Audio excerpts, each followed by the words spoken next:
Okay, let me bring you up to speed where we currently are. So as you know, we got the V8 in the car, everything's hooked up, and the first attempt at starting it commenced.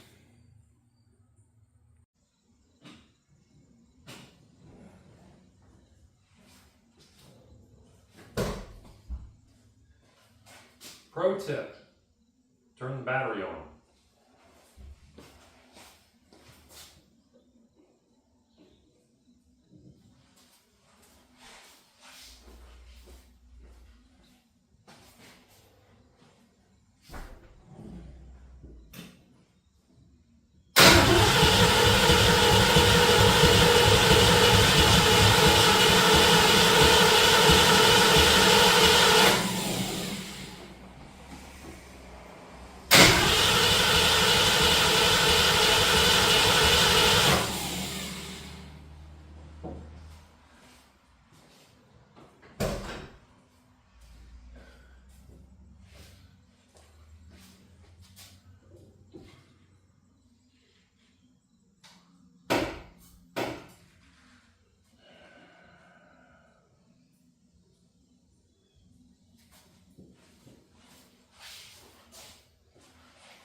And that didn't work.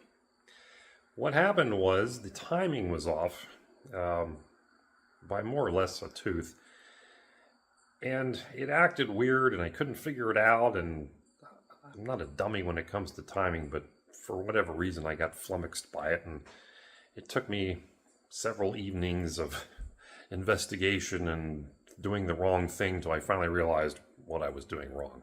So I was off a tooth and got that rectified and tried it again. Editing Dave here. So what I forgot to mention while I was in the garage was that after the timing, or before or during the timing, at some point in trying to get this thing to start, I wound up with the Petronix, well, doing this.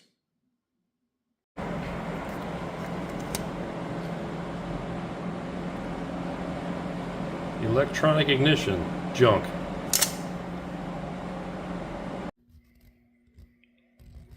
Well, call me an anorak, but I've never trusted this stuff, and here's why. I had it wired up correctly, and all I did was I was turning the distributor, try to find the right location for advance, and all of a sudden we got smoke. So apparently wires got pulled, or they shorted against each other or something, but junk. Well, did that too. So yeah, popped the cap and it was full of smoke, and not cool. So back to points we go. I'll feel better. Hey, remember that Holley fuel pump that I had on here that came with the engine? Yeah, it didn't work. It would not pull fuel from the tank, so I wound up getting a stock replacement and sticking that on, and then had to make a new fuel line for it, which admittedly looks a little hokey, but it gets the job done. And took off the pressure regulator and got rid of all that. So that was another necessity. I think the diaphragm in that pump probably just dried out and needs replaced, and they are serviceable, but the kit to rebuild those is like $50. That pump there was about 30, so bolted on, ready to go. It does pull fuel. As you can see, the filter's got fuel in it, and that should be the last thing we need to do.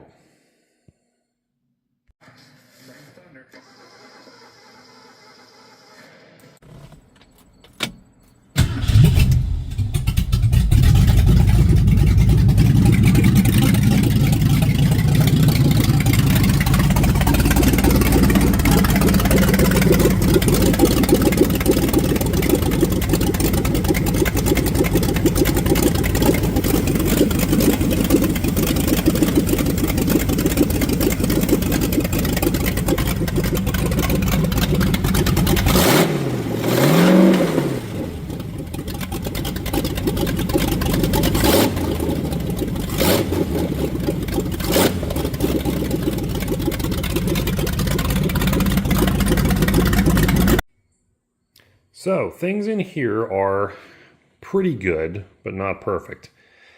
The fuel pressure regulator will probably have to go back on. It seems like this thing is running rich. I have gas sitting in the top of the carburetor, which I don't know how that's getting there. And it's entirely possible that this fuel pump is putting out too much pressure for the Edelbrock carburetor's needle and seat.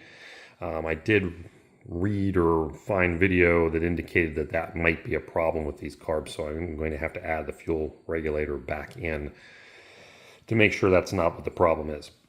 It still needs some tuning to the carb. Have to get the timing set a little bit closer to reality. It's just kind of close right now. I think it's got about 12 degrees advanced. And that seems like the engine should be pretty happy at that point. So it's very, very close. Now, one of the other things that we needed to get done was the exhaust system. And the car just came back today from having that done. And you'll see there are dual pipes now. And I intentionally went for this rather subtle look to continue on with the sleeper look with this car. I don't want it to stand out that it's some, ridiculous hot rod muscle car kind of thing, because really it's not. So I'm going to have some shots of the underside of the car here shortly that will show you just exactly how that exhaust system runs and the way it was done. My exhaust person did manage to utilize the Mustang H pipe with modification, and you can kind of see down here how it was bent to clear the factory shifter. And the only part that really sits low is this forward section of pipe in front of the H connection.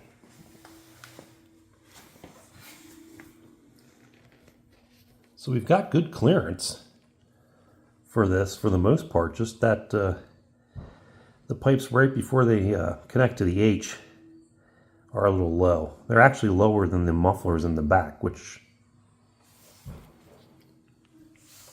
is okay. I wish they were up a little higher, but there just isn't room for them. Because remember, these cars were never intended to have dual exhausts. So, we have some issues. One of the things that the exhaust shop discovered was that my manifolds, in a couple places, are not seated to the cylinder head. Apparently, these aftermarket World heads have some extra protuberances that are keeping the manifolds from sitting flush to the cylinder head.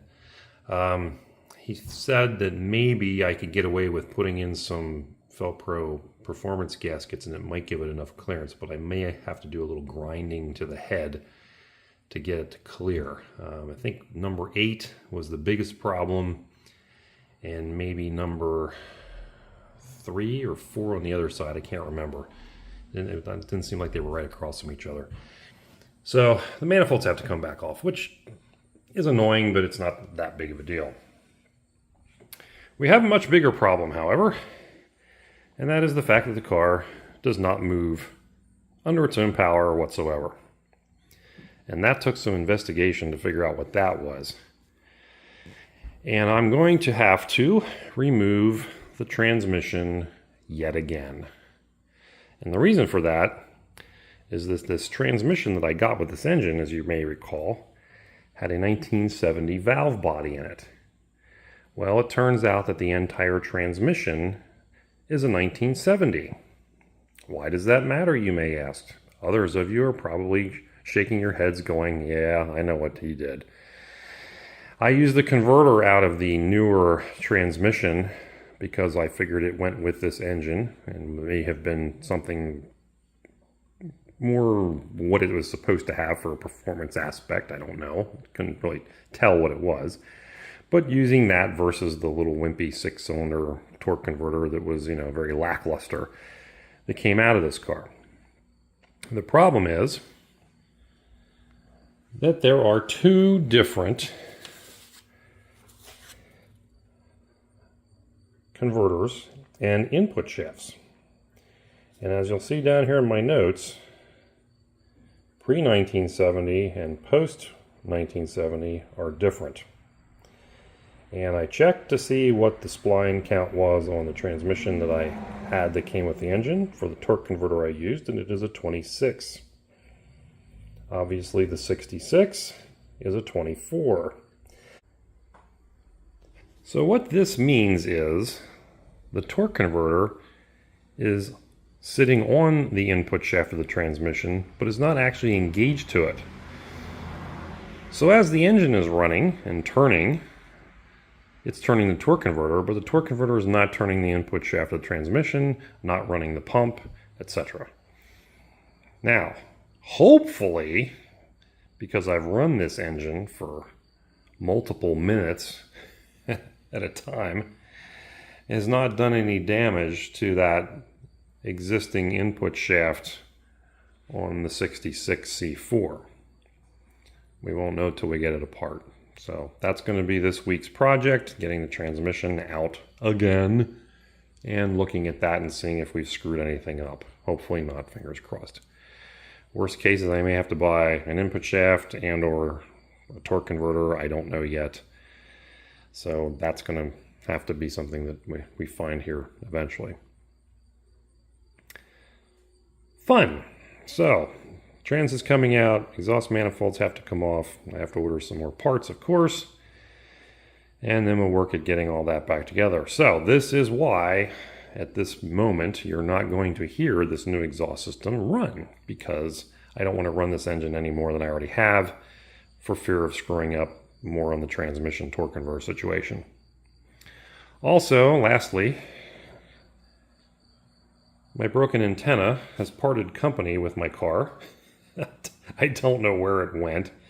I had this car towed to and from the exhaust shop because I couldn't get it to move under its own power, obviously. And that antenna mast was already broken, but it was just kind of stuck in there and it was working fine, but it's gone now. So I guess I actually have to buy an antenna now, even though it doesn't have any purpose other than to fill the hole in the fender. Anyway, that is where we currently are.